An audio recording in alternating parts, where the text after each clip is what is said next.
வணக்கங்க. ட்ரீம் ஹவுஸ்லேருந்து உங்கள் மணி பேசுகிறேங்க. ஃபஸ்ட் டைம் வீடியோ பார்க்குற மாதிரி இருந்தால் சப்ஸ்கிரைப் பண்ணி ஆல் என்ற பட்டனை தட்டி வச்சுக்கோங்க. நம்ம திருப்பூர் சுற்று வட்டாரத்தில் வீடியோ பூரா அப்டேட் பண்ணிகிட்டு இருக்காங்க. அப்போ தான் உங்களுக்கு வந்து டெய்லி ஒரு வீடியோ கிடைக்குங்க. இந்த வீடு எங்கே லொக்கேட் ஆகிருக்குன்னா திருப்பூர் பிஎன் ரோடு கணக்கம்பாளையம் பக்கத்தில் நாதம்பாளையத்தில் அமைஞ்சிருக்குங்க. இது லேண்டோட சைஸ் வந்து 30க்கு 40ங்க. கிழக்க பார்த்த மாதிரி சைட்டுங்க. கிழக்க பார்த்த மாதிரி வாசல் வச்சு கட்டியிருக்காங்க. அருமையாக இருக்குங்க. விலை 45 ரூபா சொல்கிறாங்க. வாங்க பேசிக்கலாம். டபுள் பெட்ரூம் வருதுங்க. இதில் ரெண்டுலேயுமே அட்டாச் வந்துடுதுங்க. எலிவேஷன்லாம் பக்காவாக போட்டிருக்காங்க. பெரிய கேட்டு போட்டிருக்காங்க.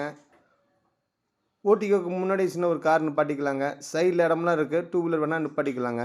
லெஃப்ட் சைடில் டெப்ஸ் இருக்குங்க. டெப்ஸ் கீழே இண்டியன் டாய்லெட்டில் டாய்லெட்டுங்க. உள்ளே போனோன்னா 16க்கு 16 சைஸில் ஒரு பெரிய ஹாலுங்க. ஃபால் சீலிங்லாம் பக்காவாக பண்ணியிருக்காருங்க. 8க்கு 8 சைஸில் வந்து கிச்சனுங்க. அதில் எல் டைப்பில் கிரானைட் போட்டு பக்காவாக இருக்குங்க. செல்ஃப்லாம் வச்சு 8க்கு 16 சைஸில் பெட்ரூமுங்க. அது அட்டாச் வந்ததுங்க. இன்னொரு பெட்ரூம் 8க்கு 16 சைஸில் இருக்குங்க. அதுக்கும் அட்டாச் வந்துடுதுங்க. உங்கள் வெண்டிலேஷனுக்கு ஃபுல்லாக ஜன்னல்லாம் வச்சுருக்காங்க. நல்லா காத்தோட்டமான முறையில் கட்டியிருக்காங்க. உங்களுக்கு இந்த வீடியோ பிடிச்சிருந்தால் லைக் பண்ணுங்கள், ஷேர் பண்ணுங்கள், கமெண்ட் பண்ணுங்கள். உங்கள் ஃப்ரெண்டுகளுக்கு வந்து ஷேர் பண்ணி வீடு வாங்குறவங்களுக்கு உதவியாக இருக்குங்க. நன்றி, வணக்கங்க.